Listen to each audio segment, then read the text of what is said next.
Maak ons oë toe en dan bid ons saam. Ons almagtige God, Hemelse Vader, Here, hier waar ons vanmôre ook voor U bymekaar kom, wil ons U opnuut loof en prys en dank vir U groot liefde en vir U groot genade vir elkeen van ons. Ja, Here, dat ons ook die voorreg het om vanmôre hier te kan wees, om onsself kinders van U te kan noem, dat U ook vanmôre weer opnuut daardie begeerte in ons harte gewerk het, om ook op te kom na U huis toe, en dit ook vir ons moontlik gemaak het, om hier te kan wees. Here, ons dankie dat ons die woord, die Bybel in ons eie taal het.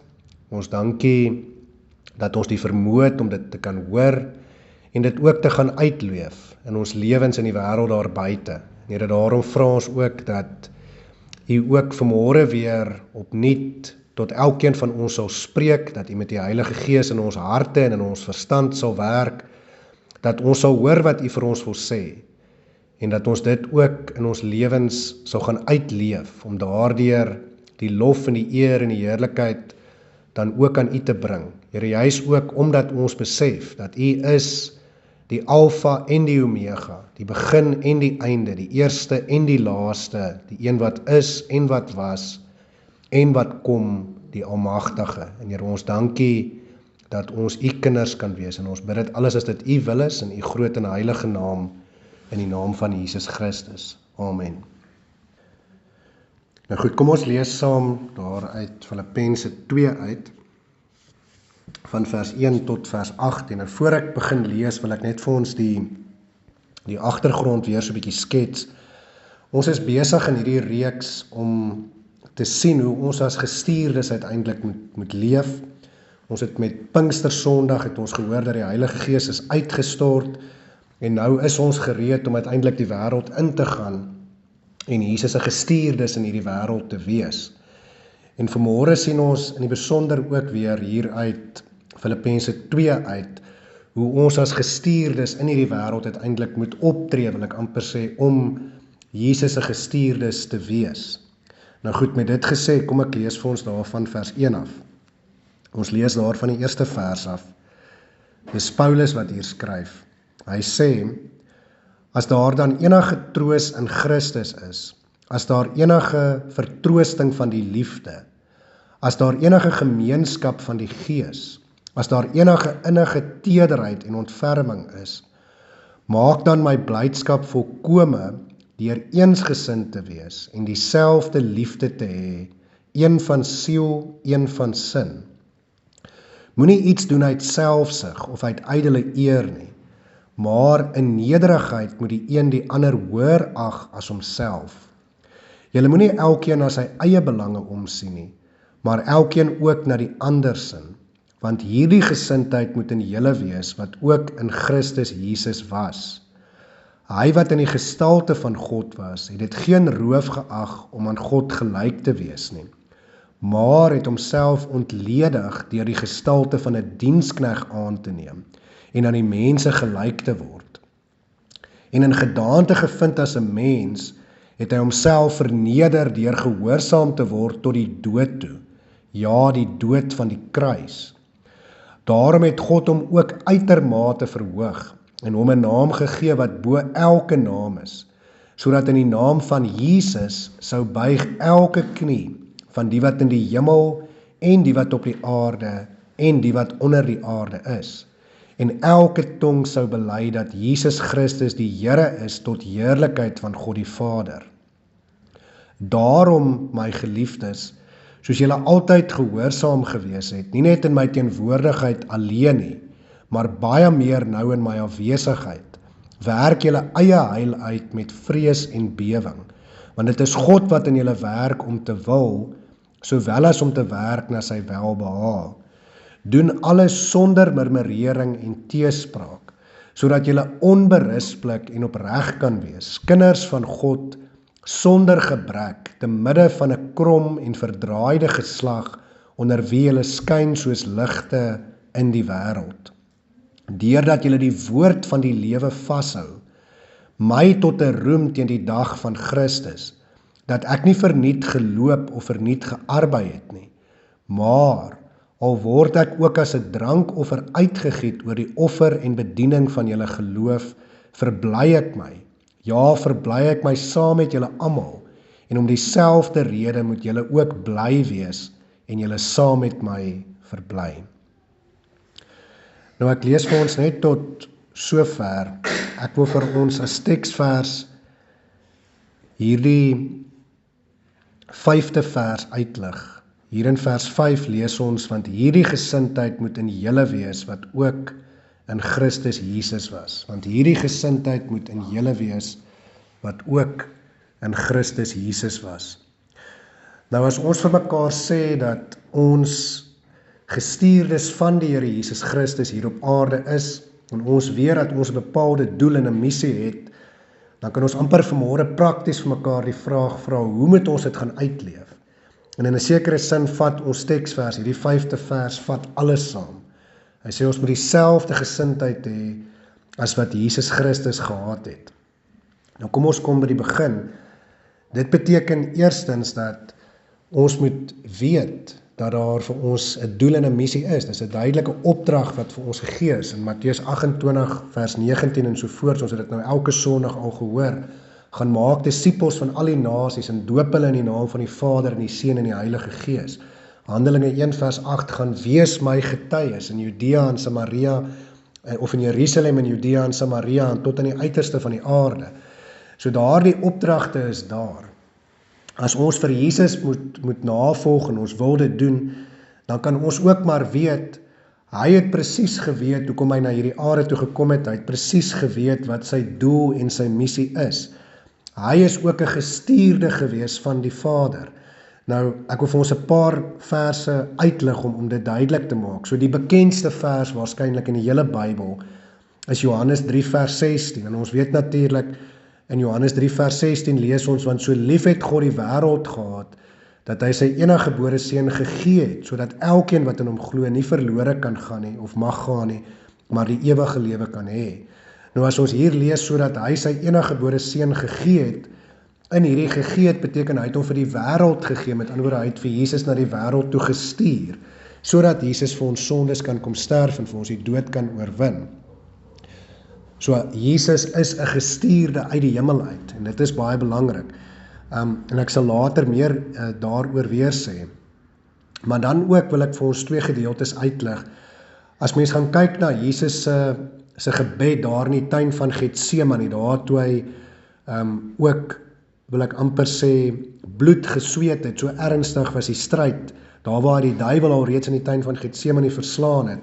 Maar as hy daar tot God die Vader bid, dan is daar 2 dinge wat ek wil uitlig wat hy bid. Die eerste ding daar in Johannes 17, is hy bid daar tot God die Vader, hy sê, soos U my gestuur het in die wêreld, het ek ook hulle in die wêreld gestuur. So hier maak hy dit duidelik, hy is gestuur met 'n bepaalde doel en 'n bepaalde missie.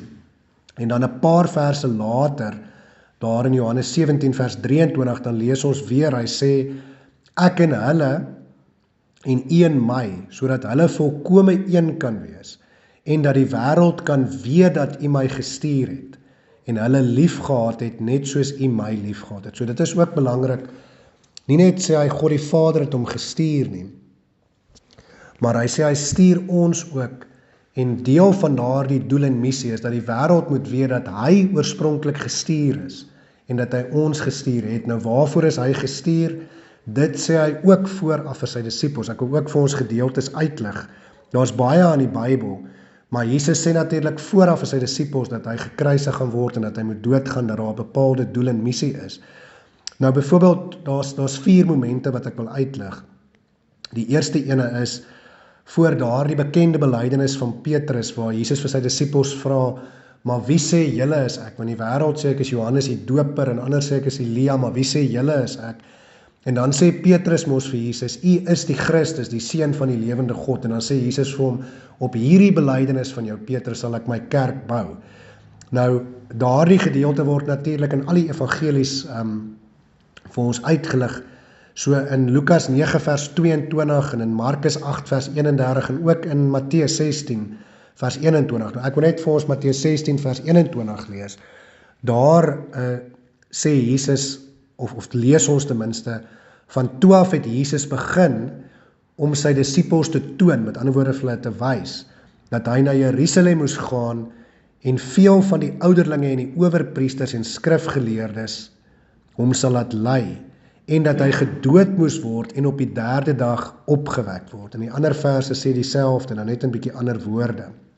Die tweede moment wat ek wil uitlig, is so bietjie later, by daardie geleentheid, wanneer Jesus hier by die tuin van Getsemane ook vir sy disippels sê, waak julle hier en bid vir my, ek gaan die berg op, en dan weet ons daar op die berg is daar die verheerliking wat plaas, want ek wil nie nou die besonderhede daarvan uitlig nie, maar weer sien ons dat Jesus dit ook daar duidelik maak. Ons lees in Matteus 17 vers 22 en 23 daarvan, en ook in Markus 9 vers 31 en 32, en weer in Lukas 9 vers 43 tot 45. Ek wil hierdie keer vir ons Markus se gedeelte uitlig. Hier lees ons, want hy, dit is nou Jesus, want hy het sy disippels geleer en vir hulle gesê, die seun van die mens word oorgelewer in die hande van die mense, en hulle sal hom doodmaak, en nadat hy gedood is, sal hy op die 3de dag opstaan, en hulle het die gesegde nie verstaan nie, en was bang om hom daaroor uit te vra. Ons lees in die ander gedeeltes dieselfde. En dan is daar die volgende, die 3de moment, is wanneer Jesus hulle nou op pad is na Jerusalem toe. Ons lees daarvan in Matteus 20, daar vers 17 en 19, ook Markus 10 vers 32 en 34, en dan die gedeelte wat ek vanmôre vir ons op wil wys, ook Lukas 18 vers 31 tot 33, ons lees daar, en hy, dit is nou weer Jesus, het die 12 by hom geneem en vir hulle gesê, kyk, ons gaan op na Jerusalem, en alles wat deur die profete geskrywe is, met ander woorde, alles wat in die Ou Testament voorspel is, sal aan die seun van die mens vervul word, want hy sal oorgelewer word aan die heidene en bespot en mishandel word, en op hom sal gespieg word, en nadat hulle hom gegeesel het, sal hulle hom doodmaak, en op die 3de dag sal hy opstaan. So elke keer het Jesus gesê, ek weet wat my doel en my missie is, en dit is wat het is. Die disippels het dit nie altyd verstaan nie, maar hy het van die begin af geweet wat sy doel en sy missie is. En dan 2 dae voor dat Jesus gekruisig word, daar in Matteus 26 vers 1 en 2 lees ons ook dat, en toe Jesus al hierdie woorde geëindig het, sê hy vir sy disippels, julle weet dat oor 2 dae die Pasga kom, dan word die seun van die mens oorgelewer om gekruisig te word. So hy het verstaan, hy is die Pasga lam wat gekruisig moet word, wat vir ons geslag moet word, sodat soos in die Ou Testament daar by die Farao toe die 10 plaag gekom het, daar die verderwer, sodat sy bloed oor ons huise se kosyne gesmeer is, sodat ons nie die ewige dood sterf nie, maar sodat ons die ewige lewe kan hê en ons kan bly lewe en uiteindelik deur die woestyn kan trek om ons beloofde land uiteindelik binne te gaan. Nou wil ek amper sê, Jesus het geweet, so ons kan ook weet dat ons gestuurdes is met 'n bepaalde doel en 'n bepaalde missie. En dan kan ons vir mekaar sê, maar hoe lyk dit prakties? Hoe lyk dit prakties wanneer ons uiteindelik vra, wat behoort ons missie en ons doel te wees? Nou die eerste waarop ek wil wys, is nadat Jesus uit die doodheid opgestaan het, dan verskyn hy natuurlik aan sy disippels, die eerste keer, en dan Thomas nie by nie, en dan weet ons die tweede keer, dan verskyn hy weer, en dan sê hy vir Thomas, kom steek jou vingers hier in die gate, in my hande, en in die wond in my sy, sodat jy kan weet ek het opgestaan. En ons lees dan daarvan, ek wil vir ons net 3 verse daar lees, in Johannes 20, vers 19 en 21 lees ons, en toe dit aand was op daardie eerste dag van die week, en die deure van die disippels, en die deure waar die disippels vergader het, uit vrees vir die Jode gesluit was, het Jesus gekom, en in hulle midde gestaan, en aan hulle gesê, vrede vir julle. En nadat hy dit gesê het, wys hy hulle sy hande en sy sy. En die disippels was baie bly toe hulle die Here sien. Jesus sê toe weer vir hulle, vrede vir julle. Soos die Vader my gestuur het, stuur ek julle ook. So dit is vir my hier belangrik, wanneer ons besef dat ons gestuurdes is, en ons ingesteldheid is daar, dan sal ons ook daai vrede beleef wat Jesus gee, om uiteindelik gestuurdes te wees in die wêreld waar Jesus ons instuur. En dan kan ons vanmôre by die gedeelte kom wat ons nou gelees het hier in Filippense 2. So ek wil amper sê, hoe lyk dit dan prakties daar waar, soos dit spreekwoordelik genoem word, waar die tyre die teer slaan? Nou die eerste ding is, ons moet vra, waar kom die naam Christen vandaan? Nou, ons lees natuurlik daarvan in Handelinge 11 vers 26, en ons lees daar, en hulle, dit is nou die disippels van Jesus. Hulle het die hele jaar lank in die gemeente, dis nou daar in Antiochië, saam vergader, en in 'n aansienlike skare onderwys gegee. En die disippels is in Antiochië vir die eerste keer Christene genoem. Nou as ons hierdie vers gaan bestudeer, dan is dit duidelik, hoekom is hulle Christene genoem? Hulle is Christene genoem, omdat die mense daar in die gemeente gesien het, hulle leef soos wat Jesus leef, of soos wat Jesus geleef het. Hulle verkondig en hulle leer, want dis wat ons hier sien, hulle het onderwys gegee. Hulle leer dit wat Jesus geleer het, so daarom is hulle uiteindelik Christene genoem, so dit behoort vir ons logies te wees.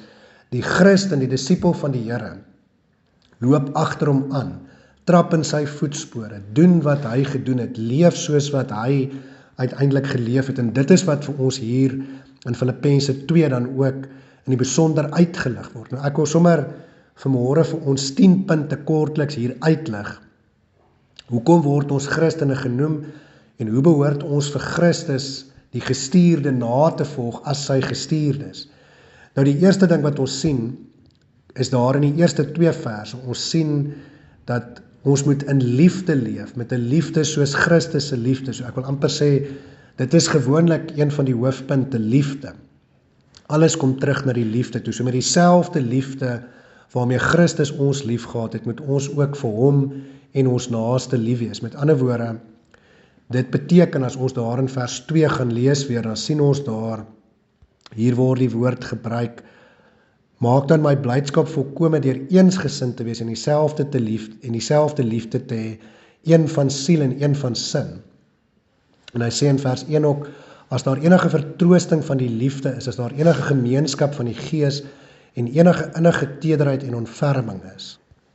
So hierdie woorde wat hier gebruik word, innige tederheid en ontferming, beteken dat ons vir mekaar moet omgee, en as ons vir mekaar lief is, sal ons vir mekaar omgee, ons moet meelewing met mekaar hê, dit is wat hierdie innige tederheid uiteindelik beteken, ons moet meelewing met mekaar, sy gevoelens uiteindelik hê, as een hartseer is, moet ons ook hartseer wees, omdat hulle hartseer is, en as daar by ons liefde vir mekaar is, dan sal dit ook wees, en dit beteken dat ons liefde moet eg wees vir mekaar.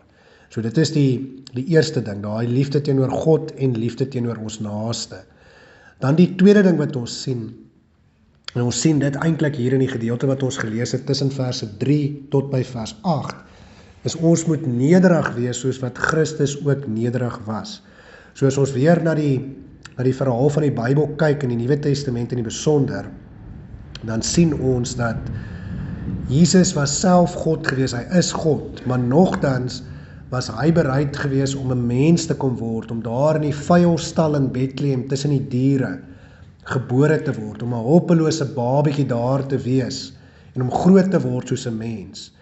En dan was hy bereid gewees om, ten spyte daarvan dat elke keer wanneer ons sonde doen, ons eintlik vyandskap teen hom bedryf, ten spyte daarvan was hy bereid gewees, nie net om hier op aarde in ons plek die sondelose, vlekkelose lewe te leef nie, maar ook om as gevolg van die feit dat ons elke dag maar weer sonde doen, maar weer vyandskap teen hom bedryf, om nogtans vir ons sondes aan die kruis te sterf, om nogtans die toorn en die straf en die godsverlatendheid wat ons verdien as gevolg van ons sonde, op hom te neem aan die kruis. En uiteindelik aan die einde weet ons, het hy uitgeroep, dit is volbring, hy daai straf volmaak in ons plek vir ons kom dra.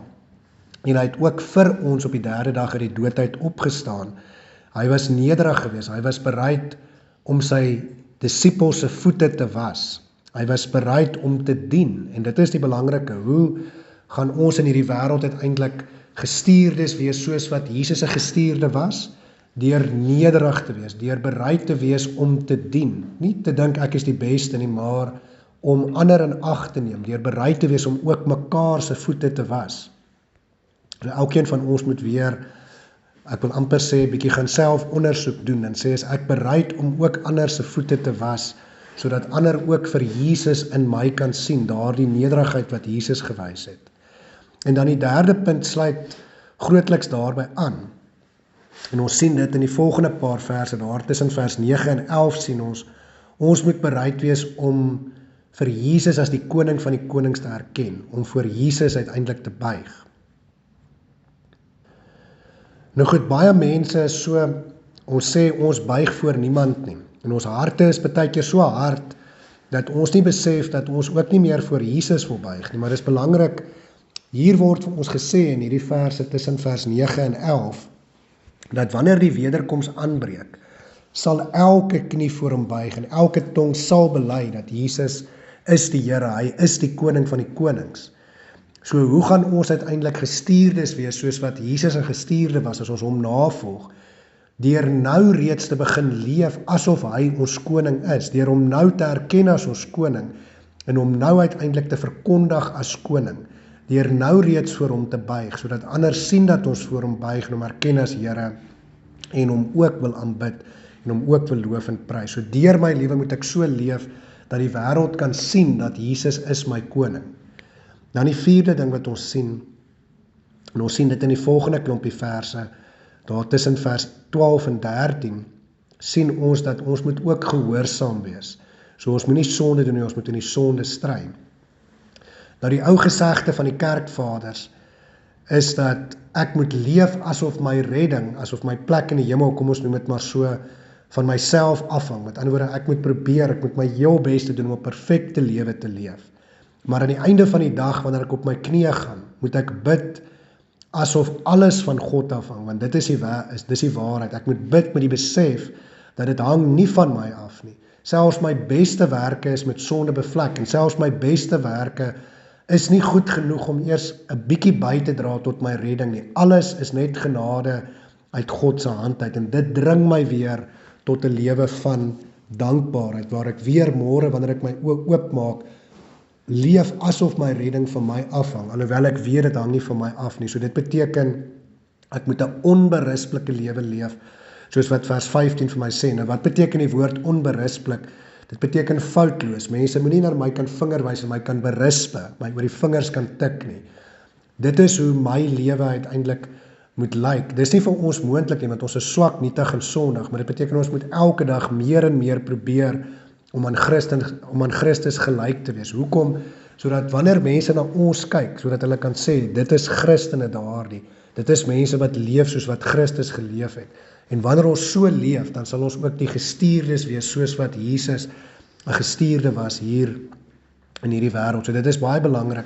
Maar dan wil ek hierdie gedeelte ook uitlig, want dit is juist wat hy hier sê. Hy sê, werk julle eie heil uit, met ander woorde, heil beteken redding. Dis eintlik juist wat hy hier sê. Hy sê, werk julle eie heil, julle eie redding uit met vrees en bewering. Maar kan ons dit doen? Nee. Dis hoekom hy dit kwalifiseer in vers 13. En dan sê hy, want, hoekom kan julle dit doen, of hoekom moet julle dit doen? Want is God wat in julle werk om te wil, sowel as om te werk na sy welbehae. So julle kan dit alleenlik doen deur God se genade, omdat God in julle werk. En daarom moet julle ook voortdurend bid en voortdurend werk om alles te doen tot God se welbehae, met ander woorde vir God die eer te gee. Dan die volgende punt, die 5de punt, sien ons net in die volgende vers, in vers 14. Hy sê, doen alles sonder teespraak en murmurering. So met ander woorde, as ek dit in maklike Afrikaans kan sê, hou op kla oor alles. Die lewe is nie so swaar nie. Ons is geneig om te kla oor alles. As dit nie reën nie, dan kla ons dis droog. En as dit reën, dan kla ons en dan sê ons dit reën nie gras nie, die son moet ook skyn. En so is ons baie keer geneig om oor baie dinge te kla. En dalk het ons baie keer rede om te kla, maar God sê vir ons, nee, wees bly. In vers 2 het Jesus gesê, maak my blydskap volkome. En hier aan die einde sien ons weer, dat Paulus sê, en dit gaan ons laaste punt wees bly, en wees saam met my bly. So ons moet ophou om te kla, en ons moet ons perspektief, ons uitkyk op die lewe verander, en ons moet die positiewe sien. En wanneer ons dit begin doen, dan gaan mense ook sien, ons is volgelinge van Jesus, ons is gestuurdes, soos hy 'n gestuurde was. Ons loop in sy voetspore, want as ons na Jesus se lewe kyk, dan kan ons ook gesê het, hy het baie om oor te kla. Hy sê dat die voëls het gate, en die voëls het neste, en diere het gate waarin hulle kan bly, maar hy het nie eens 'n klip om sy kop op neer te lê nie. Die mense verwerp hom oral waar hy gaan. In sy eie stad sê hy word die profeet nie geëer nie, en so kan ons opnoem. Hy is gekruisig, onskuldig, saam met 'n klomp rowers en moordenaars. En hy het baie rede gehad om te kla, maar Jesus kla nie. Blymoedig. Ons het dit verlede Sondag gehoor, daai bekende gedeelte in Hebreërs 12, vir die vreugde wat hom voorgehou is, het hy uiteindelik aan die kruis vir ons gesterf, Hebreërs 12 vers 2, nê. So met 'n vreugde het hy hierdie doel en hierdie missie van hom uiteindelik uitgeleef, en so moet ons ook doen.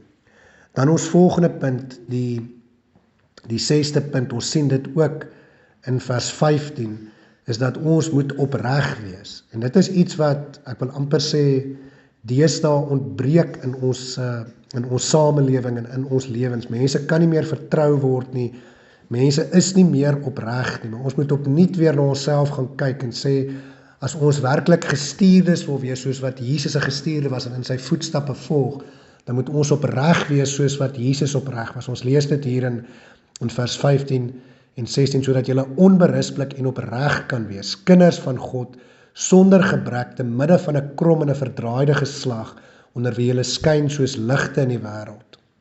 Deurdat julle die woord van die lewe vashou, my tot 'n roem teen die dag van Christus, dat ek nie verniet geloop of verniet gearbei het nie. Nou, ek sal nou meer daaroor sê, maar uiteindelik moet ons daarna strewe om weer opreg te wees. My ja is my ja, en my nee is my nee. Mense kan op my vertrou, en as ek vir mense gesê het ek sal iets doen, dan doen ek dit, en ek wil amper sê, mense hoef nie eers te wonder of hulle my kan vertrou nie. Hulle moet weet, ek is 'n Christen, so daarom kan hulle my vertrou. Dan die 7de punt, en ons sien dit ook in vers 15, is dat ons moet weer eens, ons het dit al in die verlede gehoor in hierdie reeks preke nou, ons moet laat God se lig deur ons skyn. Ons moet weet, ons leef in 'n donker, sondige wêreld, maar in hierdie donker, sondige wêreld moet ons laat God se lig deur ons skyn, en moet ons ook ligte in hierdie krom en verdraaide en donker wêreld wees waar ons onsself bevind. En daardie lig, wil ek amper sê, bring weer lig, maak weer reguit dit wat krom is en dit wat verdraai is. So dit geld ook daaroor, of daarvan geld ook, dat ons by die waarheid van God se woord moet hou. En ons kan baie kwessies daarin uiteindelik aanlas. Maar dan die 8ste punt, en ons sien dit ook in vers 16, is ons moet vashou aan die waarheid. Dis wat ons nou daar gelees het. Hou vas aan die woord van die lewe. So weer eens, ons moet die waarheid van God se woord moet ons uiteindelik leef. Wanneer die wêreld vir ons sê, maar die meerderheid het besluit dat 'n ding so is, dan sê ons maar, die Bybel sê dit so. So kom ons vat maar weer die kwessie byvoorbeeld van homoseksualisme. Die meerderheid sê homoseksualisme is oukei. Dan moet ons sê, dit gaan nie oor die meerderheid nie, dit gaan oor wat die Bybel sê, wat die waarheid is. Ons hou daarby. So ons moet die waarheid bly leef, en ons moet in daardie waarheid bly leef. So ons kan terugkom na die punt toe waar ons gesê het, ons moet gehoorsaam wees, vers 4. Hoe lyk daardie gehoorsaamheid? Is deur die waarheid van die Bybel uiteindelik elke dag uit te leef tot eer van God, en ons moet hou by daardie waarheid van God se woord.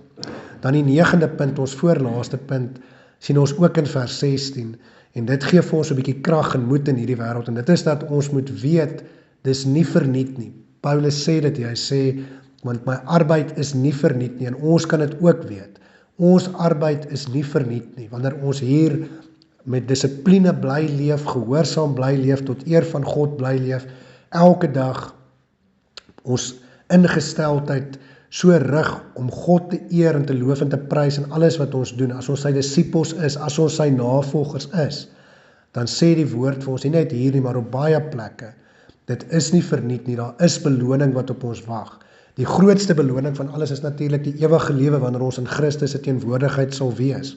Maar daar is ook meer beloning wat uiteindelik op ons wag. Beloning wat ons nie eers weet nie, maar ons kan maar net weet hoe wonderlik dit sal wees. So dit is nie verniet nie, en as ons navolgers van Christus moet wees, dan moet ons ook weet, hy het geweet, dat dit is nie alles verniet nie. Hy het nie verniet gesterf en verniet die dood oorwin nie. Hy het gesterf sodat hy ons sondes daar aan die kruis kan afwas, kan vergewe. Hy het opgestaan sodat ons ook op kan staan en saam met hom in die ewige lewe kan wees. En daarom as ons sy navolgers moet wees, moet ons weet, dit gaan nie altyd in hierdie wêreld maklik wees nie. Dit is 'n donker en 'n verdraaide wêreld. Maar ons harde arbeid, wanneer ons swaar kry, wanneer ons ook soos hy bespot word as gevolg van ons geloof, wanneer mense ons verstoot, of wat die geval ook al is of ons vervolg, moet ons weet, dit is nie verniet nie. Daar is 'n doel, daar is 'n rede, dit is deel van ons doel en dit is deel van ons missie en God wil ook vir ons in hierdie wêreld gebruik as sy gestuurdes om daardie groot sendingsopdrag van hom uiteindelik uit te voer, sodat baie gered kan word, ook deur die woord wat ons verkondig, want wanneer ons die woord verkondig met woord en met daad, nie net dit wat ons sê nie, maar ook dit wat ons doen, dan werk die Heilige Gees in mense se harte om hulle te laat glo, en dan kan hulle uiteindelik gered word, en dan kan hulle ook hemel toe gaan. So God wil ook vir ons gebruik as instrumente, ons arbeid is nie verniet nie. En dan ons laaste punt vanmôre waarmee ons afsluit, is ons sien weer dat ons moet bly wees. So oor en oor sê Paulus, wees bly, ek is bly, julle moet bly wees omdat ek bly is en julle moet saam met my uiteindelik bly wees. Nou, hy sê hier spesifiek in die laaste verse, ek wil dit weer vir ons lees. Hy skryf hierso en hy sê, maar al word ek as 'n drankoffer uitgegiet oor die offer en die bediening van julle geloof, verbly ek my. So wat hy eintlik hier sê, hy sê al word ek ook doodgemaak, wanneer hy hier na die drankoffer verwys, dan is dit ook met die nagmaal in gedagte, die wyn wat uiteindelik die symbool is van Jesus se bloed wat vir ons gevloei het. So in 'n sekere sin sê Paulus ook hier, al moet my bloed ook vloei, sodat julle die waarheid van die evangelie kan hoor, sodat julle gered kan word, is ek nog steeds bly. So hy sê weer eens, selfs in die swaar tye, wanneer dit met julle swaar gaan, wanneer julle ook vervolg word en mense julle dalk wil doodmaak, moet julle bly wees. En dan sê hy, daarom moet julle ook saam met my bly wees. En om dieselfde rede moet julle ook bly wees en julle saam met my verbly. So omdat Jesus vir ons gesterf het, moet ons bly wees. Dit is die kern van die evangelie. Dis vir ons rede om bly te wees in hierdie pad wat voor ons lê as gestuurdes uiteindelik blymoedig te bly loop tot eer van sy naam. Nou, geloof beteken dat ons baie kere dalk moet opoffer, dat ons uiteindelik swaar gaan moet kry, maar ons moet bly wees, want die feit is dat ons glo en dat God se genade vir ons genoeg is. Die feit dat ons glo is alreeds 'n groot rede om bly te wees. En omdat ons glo, weet ons God se genade is vir ons genoeg.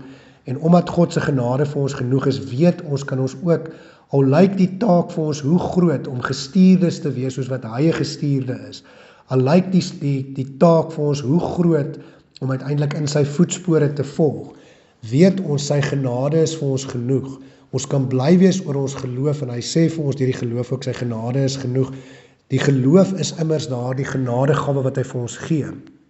En daarom wil ek afsluit deur te sê, hierdie genadegawe van die geloof wat vir ons gegee is, ons moet dit nie gaan wegsteek onder die maatemmer of gaan begrawe soos daardie diensknegt wat die 1 talent gekry het en gesê het ek het net 1 talent gekry, so ek het dit maar begrawe nie. Ons moet hierdie gawe van die geloof blymoedig gaan vermeerder in die wêreld daar buite. Ons moet gaan woeker daarmee, sodat by die wederkoms ons kan terugkom en vir God kan sê, met hierdie gawe van die geloof wat U vir ons gegee het, hierdie genade wat U vir ons gegee het, ons het gaan woeker daarmee en ons het dit gaan vermeerder tot eer van U naam, omdat ons in Jesus se voetspore gevolg het om daardeur die eer wat U toekom aan U te bring. Amen. Kom ons bid weer saam. Ons almagtige God, Hemelse Vader, Here, ons dankie en ons loof en prys U dat U vir ons die voorbeeld kom stel het hier op aarde, dat U vir ons kom wys het hoe ons moet leef, sodat ons ook so kan leef, om daardeur die eer aan U te bring. Ja, Here, ons weet dat dit nie altyd maklik is nie. Ons probeer elke dag weer en weer om U te volg, om te leef soos wat U vra, maar so dikwels dan kom hierdie donker, verdraaide wêreld met sy dinge, en dan druk hy ons weer van die pad af, dan val ons maar weer in die sonde. En Here, dan wonder ons soms of dit werklik vir ons moontlik is, maar Here, omdat ons weet dat ons die kinders is, daarom weet ons is U genade ook elke keer weer vir ons genoeg om op te staan uit ons sonde uit, om weg te vlug van die sonde af en weer op die nou weg uiteindelik die goeie stryd te bly stry, om ook met die geloof wat U vir ons gee te bly woeker, om daardeur uiteindelik ook die lof en die eer en die heerlikheid wat U toekom, dan ook aan U te bring. Here, daarom vra ons, versterk vir ons elke dag weer opnuut, gee vir ons elke dag weer opnuut U liefde en U genade. Seën vir ons elke dag weer opnuut, vergewe genadiglik al ons vermenigvuldigende sondes. En Here, gee dat ons nie in ons sondes sal bly lê nie, maar dat ons ook deur U krag en U genade sal opstaan uit ons sondes uit. Dat ons sal opkyk en U sal bly volg, omdat ons ook weet, die krag om dit te doen sal van U afkom, en ons sal dit ook weer en weer, oor en oor van U af ontvang. En ons vra ook, wees saam met elkeen wat siek is, elkeen wat beserings het, elkeen wat hartseer is, maak vir ons gesond, bring vir ons vertroosting, bring vir ons genesing. Here, seën vir elkeen van ons in hierdie week wat voorlê, behoed en bewaar ons en dra ons, en gee dat ons ook werklik U gestuurdes sal wees, wat ook tot eer van God en U voetstappe volg. En Here, dit vra ons en bid ons alles as dit U wil is, in U groot en heilige naam, in die naam van Jesus Christus. Amen.